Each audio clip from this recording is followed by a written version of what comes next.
శ్రీ గురుదత్త. జై గురుదత్త. శ్రీ మహాగణాధిపతయే నమ.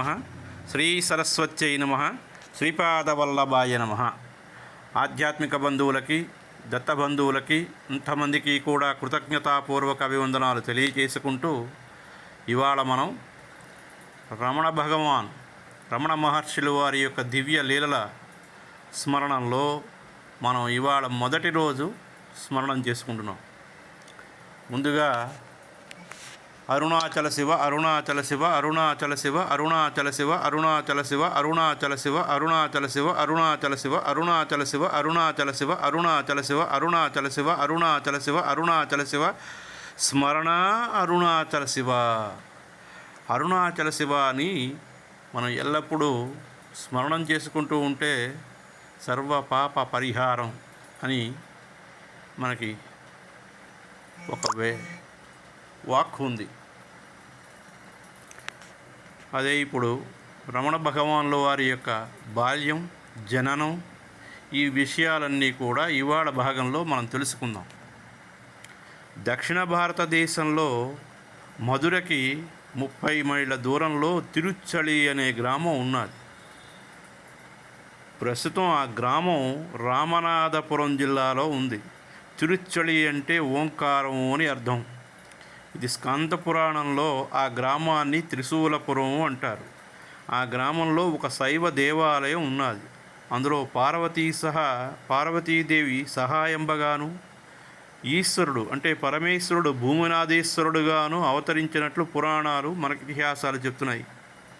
ఆ దివ్యమూర్తులని మాణిక్యవాచకర్ సుందరమూర్తి అనే ఇద్దరు ఋషి కవులు స్తుతించినట్లు పెరియ పురాణంలో ఉన్నారు. అయితే పూర్వం ఆ గ్రామంలో కరువు కాటకాలు వచ్చినప్పుడు కౌండిన్యుడు ఈశ్వరుడు గురించి తపస్సు చేస్తే ఒక నది ఉద్భవించినట్లు ఒక దృష్టాంతం ఉన్నది. కరువు నివారణ అయిపోయింది. అందుచేత ఆ నదికి కౌండిన్య నది అని పేరు వచ్చింది. 19వ శతాబ్దం 4వ పాదంలో తిరుచ్చళి గ్రామంలో సుందరమయ్యర్ అలగమ్మ అనే స్మార్త శాఖకు చెందినటువంటి ద్రావిడ బ్రాహ్మణ దంపతులు ఉన్నారు. వారు ఎల్లప్పుడూ సదా సద్భక్తులై, దైవభక్తులై, పవిత్ర జీవన్ముక్తులై కాలం గడుపుతున్నారు. అలగమ్మకి ఎన్నో స్తోత్రాలు, గీతాలు వచ్చు. ఆచారవంతురాలు. ఆమె ఉపదేశం కూడా పొందింది. సుందరమయ్యర్ నెలకు 2 రూపాయల జీతం మీద గుమస్తా పని చేసుకుంటూ ఊళ్ళో వాళ్ళకి దస్తావేజులు అవి ఇవి రాసి పెడుతూ మంచి మాటకారితనంతో, వ్యవహార దక్షతతో అందరికీ తలలో నాలుకలాగా మెలుగుతూ తన తెలివితేటలతో పరీక్ష రాయకుండా పట్టాలైనటువంటి న్యాయవాదిగా ప్రభుత్వం అనుమతి మీద స్థానిక మెజిస్ట్రేట్ కోర్టులో పనిచేస్తూ ఇంటా బయట మంచివాడనే పేరు తెచ్చుకున్నారు. అతడు బీద సాధు సజ్జనులకి అతిథి సత్కారాలు, అతిథి అభ్యాగతులని ఎప్పుడూ కూడా ఆతిథ్యం ఇస్తూ సత్కారాలు చేసుకుంటూ కాలాన్ని వెళ్ళబుచ్చుతున్నారు. క్రమంగా అతడు కొంత ధనాన్ని కూడబెట్టి తిరుచ్చళిలో ఒక గృహాన్ని నిర్మించుకున్నారు. ఎవరు? సుందరమయ్య. 1879 డిసెంబర్ 30వ తేదీ రాత్రి 1 గంట వేళ అంటే ప్రమాదినామ సంవత్సర మార్గశీర్ష మాస పునర్వసు నక్షత్రమందు అలగమ్మ గర్భాన ఒక మగ శిశువు జన్మించాడు. అది ఆరుద్ర నక్షత్ర దర్శన పుణ్యదినం. పరమేశ్వరుడు బ్రహ్మ విష్ణువులకి జ్యోతి రూపంలో దర్శనమిచ్చినటువంటి పర్వదినం అది. ఆ రోజున పరమేశ్వరుడు కరుణాస్వరూపుడై గౌతమ, పతంజలి, వ్యాఘ్రపాదాది మొదలైన మహర్షులకు చిదంబరంలో నటరాజుగా దర్శనమిచ్చినటువంటి పుణ్యదినం. ఆ శుభ సమయాన్ని పురస్కరించుకుని ప్రతి సంవత్సరం భక్తులు ఆనందతాండవమూర్తిని మహావైభవంతో ఊరేగిస్తారు. ఆ రోజున తిరుచ్చళిలో ఈశ్వర ఉత్సవం ముగిసి స్వామి గర్భాలయం ప్రవేశించేటప్పుడు అలగమ్మ ప్రసవించింది. ఆ దంపతులకు అది ద్వితీయ సంతానం. పెద్దవాని పేరు నాగస్వామి. వారిది తెలుగు సాంప్రదాయం. పూర్వం ఆ వంశంలో తెలుగు విద్వాంసులు ఉన్నారు. వారు తండ్రిని నాయన అని పిలిచేవారు. సుందరమయ్యర్ కులదైవం తిరుపతి శ్రీ వెంకటేశ్వర స్వామి వారు కావడం చేత ఆ బిడ్డకి వెంకట్రామన్ అని పేరు పెట్టారు. ఆ తర్వాత దంపతులకి నాగసుందరం అనే కొడుకు, అలిమేలు అనే కూతురు కలిగారు. వెంకట్రామన్ పిల్లలందరిలాగానే పెరిగినా అతనిలో చురుకుతనం చాలా తక్కువ, నిద్ర ఎక్కువగా ఉండేది. అయినా అతడు పిల్లలతో కలిసి భూమనాథేశ్వర స్వామి ఆలయం పక్కన ఉన్న కళ్యాణ మండపంలోనో కౌండిన్య నదీ తీరంలోనో ఆటలాడుకునేవాడు. అతనికి 8వ ఏట శాస్త్రోక్తంగా ఉపనయనం చేశారు. సుందరమయ్యర్ పెద్ద తమ్ముడు సుబ్బయ్యర్ దిండిగలిలో సబ్ రిజిస్ట్రార్ ఆఫీసులో హెడ్ గుమస్తాగా పనిచేసేవారు.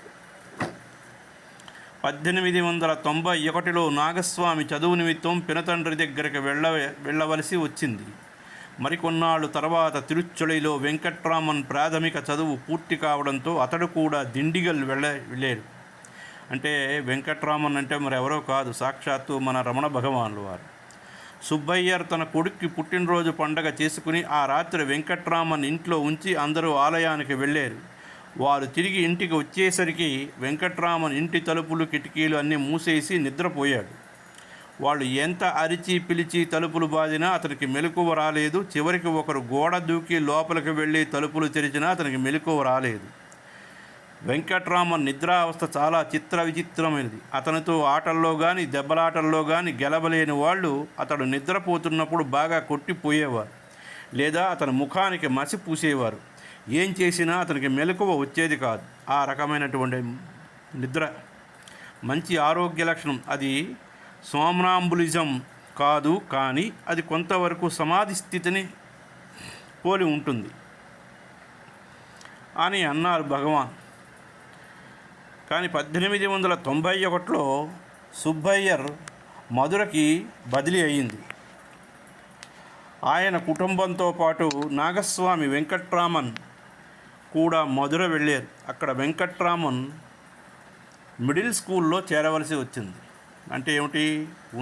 ఉన్నత పాఠశాలలో. 1892 ఫిబ్రవరి 18వ తేదీన సుందరమయ్యర్ అకస్మాత్తుగా మరణించడం జరిగింది. అప్పటికి నాగసుందరానికి 6 ఏళ్ళు. అలిమేలు పసిపిల్ల. అలగమ్మ పిల్లలిద్దరినీ తీసుకుని మానామదురలో ఉంటున్న చిన్న మరిది నెల్లియప్పయ్యర్ ఇంటికి వెళ్ళింది. నెల్లియప్పయ్యర్ ఇంటికి వెళ్ళడం అంటే ఏమిటి అంటే కారణం పిల్లల తాలూకా చదువు నిమిత్తం. వెంకట్రామన్ అప్పటికి 4వ తరగతి చదివేందుకు అమెరికన్ మిషన్ హై స్కూల్లో చేరాడు. అతనికి చదువు మీద కన్నా ఆటల మీద ఆసక్తి ఎక్కువ. కాస్త సమయం చిక్కితే చాలు స్నేహితులతో కలిసి వైగా నదిలో ఈతలు కొట్టేవాడు, లేదా దగ్గరలో ఉన్న కొండలు ఎక్కేవాడు, చెట్ల నుంచి గుట్టల మించి దూకే ఆటలు ఆడేవాడు, కుస్తీలు పట్టేవాడు. అతనికి ఫుట్బాల్ ఆట అంటే చాలా అమితమైనటువంటి ఇష్టం. అన్ని ఆటల్లో అతనిదే గెలుపు. అయినా అతను చదువుల్లో సూక్ష్మగ్రాహి కాదు, ఏకసంతాగ్రహి కూడాను. అతను అన్నింటిలోని సమర్థుడు కావడంతో అందరూ అతన్ని తంగక్కై అంటే సువర్ణహస్తం అని పిలిచేవారు. 1895లో వెంకట్రామన్ 5వ తరగతి చదువుతున్నాడు. ఒక రోజున రామస్వామి అయ్యర్ అనే తిరుచళి గ్రామ నివాసి యాత్రలు చేసి తిరిగి స్వగ్రామం వెళుతూ మధురలో వెంకట్రామన్కి కనిపించాడు. ఆయన్ని చూసి మీరు ఎక్కడి నుంచి వస్తున్నారు అని వెంకట్రామన్ అడిగాడు. దానికి ఆయన అరుణాచలం నుంచి అని అన్నాడు. అరుణాచలం అనే మాట వినగానే వెంకట్రామన్ ఆనంద పారవస్యంలో మునిగిపోయాడు. అరుణాచలం అనే మాట వెంకట్రామన్ హృదయాంతరాళంలో ఒక వెలుగు అంటే ఒక దివ్యమైనటువంటి కాంతిలాగా తళుక్కున మెరవడంతో ఆ సంతోషాన్ని, ఆనందాన్ని, ఆవేశాన్ని ఆపుకోలేక ఆతృతగా అరుణాచలం ఎక్కడ ఉంది అని అడిగాడు. వెంకట్రామన్ ఆశ్చర్యానికి, అమాయకత్వానికి, ఆతృతకి ఆనందపడి, తెలియదా, తిరువణ్ణామలై పేరు వినలేదా, అదే అరుణాచలం అన్నారు ఆయన. అరుణాచలం అనే మాట వెంకట్రామన్ తాలూకా లేలేత హృదయాన్ని సూటిగా వాడిగా తాకింది. కానీ అతనికి అరుణాచలం తాలూకా గొప్పతనం కానీ, దాని అర్థం కానీ, దాని అంతరార్థం కానీ, దాని తాలూకా స్వస్వరూప స్వభావాలు కానీ ఏమీ తెలియవు రమణ భగవానుల వారి. కానీ అరుణాచలం అనే మాట అతని మనస్సులో పదే పదే స్ఫురణకు వచ్చింది. తనకు అరుణాచలానికి గల సంబంధం ఏమిటో అతనికి ఏమీ తెలియదు. కానీ అరుణాచలం అనే మాట విన్నప్పటి నుంచి వెంకట్రామన్ మనసులో ఆ మాట ప్రజ్వలిస్తూ, ప్రకాశిస్తూ ప్రతిధ్వనించింది. ఆనాటి సంగతిని రమణ భగవానులు ఇలా వర్ణించి చెప్పడం జరిగింది. అరుణాచలం అచలంగా ఉంది. అది ఆదికాలం నుంచో నాలో నిగూఢంగా ఉండి ప్రకాశిస్తూనూ ఉన్నది. నేను దాని గురించి మరోసారి మరొకరి ద్వారా విన్నప్పుడు అదే తిరువన్నామలై అన్నప్పుడు కూడా నేను దాని అర్థాన్ని ఔన్నత్యాన్ని గుర్తించలేకపోయాను. కానీ త్వరలో అరుణాచలం నన్ను తన దగ్గరికి తీసుకున్న తర్వాత నా మనస్సు నిశ్చలమైపోవడం చేత నేను దాన్ని మరింత సన్నిహితంగా సమీపించి దర్శించి అది అచలంగా ఉండటం గమనించాను. అప్పటి వరకు వెంకట్రామన్కి అరుణాచలం అనే పుణ్యక్షేత్రం ఒకటి ఉన్నదని కూడా తెలియదు. ఆ క్షణం నుంచి అరుణాచలం అనే మాట అతనికి ఒక మంత్రంగా దీక్షగా మారిపోయింది. ఆ స్ఫురణే అతని జీవితాన్నంతా వెలిగించింది. కొన్ని రోజుల తర్వాత ఒక వ్యక్తి సుబ్బయ్యర్ దగ్గరకు వచ్చి పెరియ పురాణం ఇచ్చి చదవమన్నారు. అది అనేక మంది మహాత్ములైనటువంటి నాయనార్ల జీవిత కథలలో కూడుకున్నటువంటి గ్రంథం. అది నాయనార్లందరూ శివభక్తులు ఆ గ్రంథాన్ని వెంకట్రామన్ కూడా చదివారు. ఆ మహాత్ముల వైరాగ్యం బ్రహ్మైక్యం అతన్ని ఎంతగానో ఉత్తేజపరిచింది, అతన్ని గట్టిగా ఆలోచింపచేసింది. సర్వసంగ పరిత్యాగం ద్వారా ఈశ్వరంలో ఐక్యం కావడం అనేటువంటి విషయం ఆ గ్రంథంలో ఉండడం చేత మనస్సు పూర్తిగా దానిలోనే లగ్నమైంది. ఆ గ్రంథం వ్యక్తపరిచింది. ఆ గ్రంథం అతనిలో భక్తిభావాన్ని బీజాన్ని రగిల్చి మొలకలెత్తి ఉరకలెత్తించింది. ఆ మహాత్ముల పట్ల భక్తి గౌరవం ఏర్పడి పెరియ పురాణం చదవడం వల్ల వెంకట్రామన్లో ఏదో అర్థం కాని గొప్ప అనుభూతి కలిగింది. ఆ మహాత్ములు చూపినటువంటి భక్తి విశ్వాసం ప్రేమ దైవచింతన తనకి సాధ్యం అనుకున్నారు వెంకట్రామన్. అలాగే జీవితంలో ఎంతో అందం ఆనందం ఉన్నాయని కూడా గ్రహించారు. ఆ రోజుల్లో వెంకట్రామన్ గారు అంటే రమణ భగవానులు వారు మీనాక్షి ఆలయానికి వెళుతూ ఉండేవారు. ఆలయానికి వెళ్ళగానే అతనికి ఒంటిలో పెద్ద జ్వరం వచ్చినంత వేడిగా ఉంటూ ఉండేది. అయినా అతను మీనాక్షి అమ్మవారి సమక్షంలో ఆనంద పారవస్యంలో ఉంటూ ఉండేవారు. 1896లో నాగస్వామికి పెళ్ళయింది. అతని అత్తవారి ఊరు కూడా మధురే. ఆ సంవత్సరం వెంకట్రామన్ మెట్రికులేషన్ పరీక్షకు చదువుతున్నాడు. కానీ అతనికి అప్పటికే అరుణాచలం గట్టిగా ఆకర్షించి వశం చేసేసుకున్నాడు. ఆ సంవత్సరం జూలై నెలలో మధ్యలో ఒకరోజు వెంకట్రామన్ గారు మేడ మీద గదిలో పడుకుని ఉంటూ ఉండగా అకస్మాత్తుగా అతనికి ఒక చేదు అనుభవం కలిగింది. నేను చనిపోతాను అనే సంగతి అతనికి నిష్కారణంగా అనిపించింది. అలా అనిపించి చివరికి అది ఒక అనుభవంగా మారి ఆ అనుభవాన్ని భగవాన్ గారు ఇలా చెప్పారు.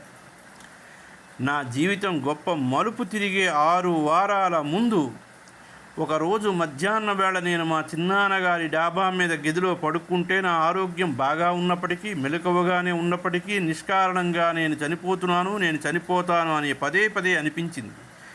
అది ఎలా ఎందుకు అనిపించిందో తెలుసుకోవాలని ప్రయత్నించడానికి కూడా సమయం లేనంత అకస్మాత్తుగా నాకు అనిపించింది. అయితే ఇప్పుడు నేనేమిటి చేయాలి అని ఆలోచించాను. ఎంత ఆలోచించినా నాకు ఏమీ ఆలోచన తట్టలేదు. డాబా దిగి ఆ విషయం పెద్దలతో కానీ బంధుమిత్రులతో కానీ వైద్యులతో కానీ చెప్పి వారి సలహా సహాయం తీసుకోవాలని కూడా నాకు అనిపించలేదు. ఏది ఏమైనా ఆ సంగతి నాకు నేనే వెంటనే నిర్ణయం తీసుకుని అప్పటికప్పుడు పరిష్కరించుకోవాలి అనుకున్నాను. ఆ మృత్యుతాకిడి క్రమంగా నా మనస్సుపై పనిచేసి దానితో మనసు అంతర్ముఖమై అది నా స్థితి గమనించి నాలో నేను అనుకున్నాను, ఇప్పుడు నాకు మృత్యువు సమీపించింది. ఈ మృత్యువు అంటే ఏమిటి? చనిపోయేదెవరు? ఈ దేహం చనిపోతుంది. అయితే ఈ దేహంతో పాటు నేను చనిపోతానా? నేను దేహం అయితే చనిపోతాను, నేను దేహం కాకపోతే చనిపోను అని అనుకుని తక్షణం ఆ మృత్యు తాలూకా సంభవాన్ని ఆ అనుభవాన్ని ఆ విషయాన్ని అనుసరించి శరీర అవయవాలన్నింటినీ బిగపట్టి బిర్ర బిగుసుకుని వెల్లకిలా శవంలాగా నేల మీద పడుకుని దాన్ని మరింత వాస్తవం చేశారు. శ్వాస ఆపారు, నోరు మూశారు. లోపల నుంచి ఏ శబ్దం చివరికి నేను అనే ఆలోచన కూడా కలగకుండా మనసును సైతం నిలిపేసి ఇప్పుడు ఈ దేహం చనిపోయింది, దీన్ని శ్మశానానికి మోసుకుపోయి దహనం చేస్తారు, అది కాలి బూడిదవుతుంది, కానీ నేను అనేది మాత్రం దేహంతో పాటు చావకుండా మిగిలి ఉంటుంది. అది ఏమిటి అనేటువంటి విషయం మీద అతనికి విపరీతమైనటువంటి అన్వేషణ, ఆధ్యాత్మిక అన్వేషణ కోసం స్ఫురించింది. అయితే నేను అనే భావం నాలో స్థిరపడింది. నాలో మనోవృత్తులు నాశనం కాలేదు. నేను అనే స్మృతి మిగిలే ఉంది. దానితో పాటు వ్యక్తిత్వపు స్ఫురణలు ఉంది.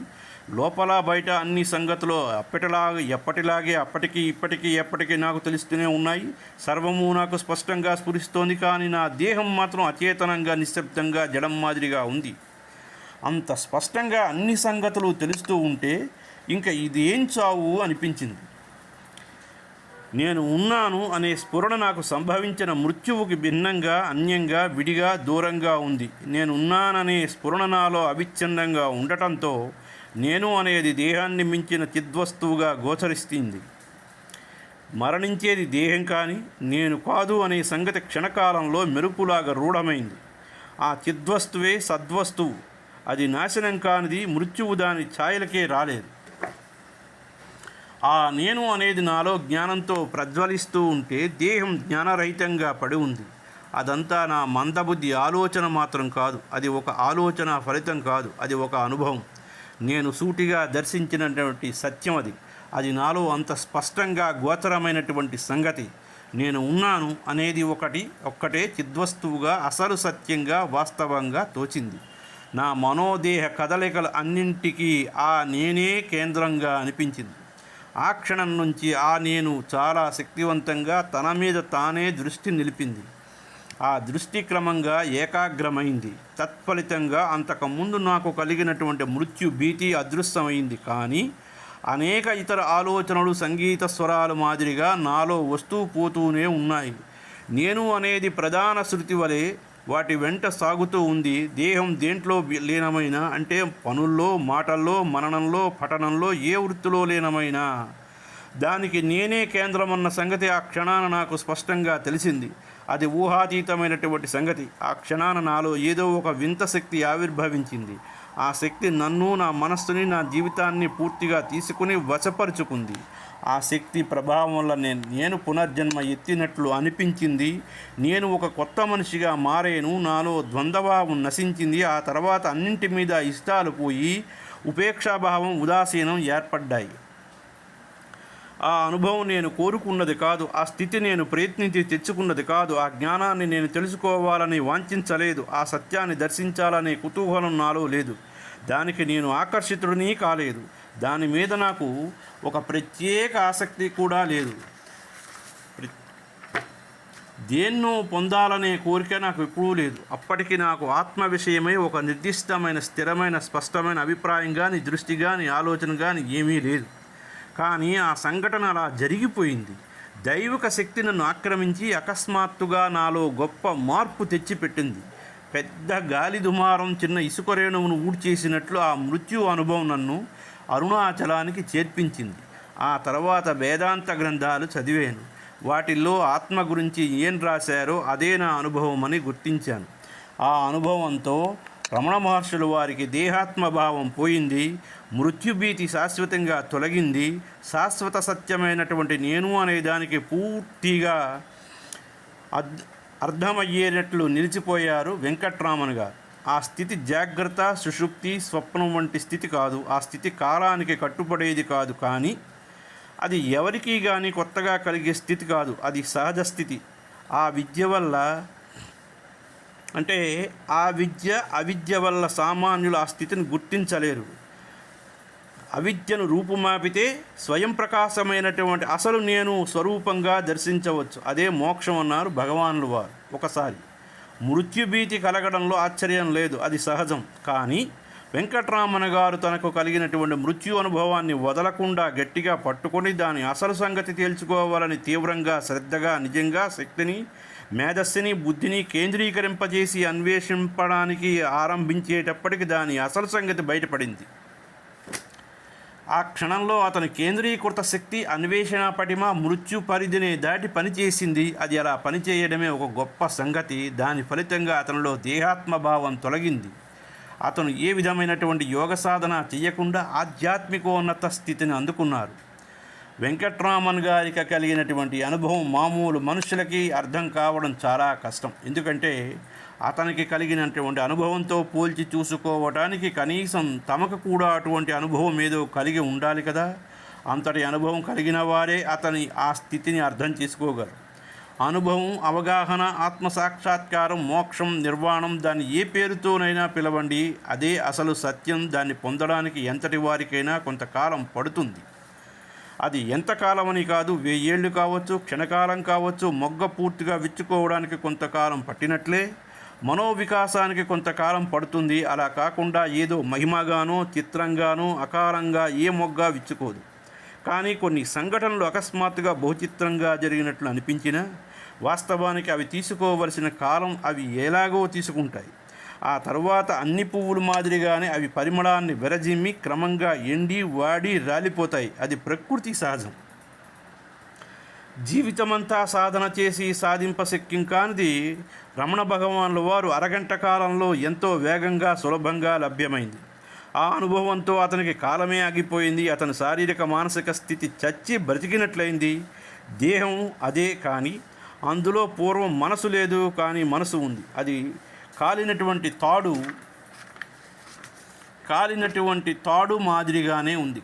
కాంతికి విచ్చుకున్న మొగ్గ మాదిరిగా అతను ప్రపంచాన్ని చూశాడు. అతనిలో ద్వంద్వ ప్రవృత్తి నశించింది. తిరిగి అతనికి పసితనం వచ్చేసింది.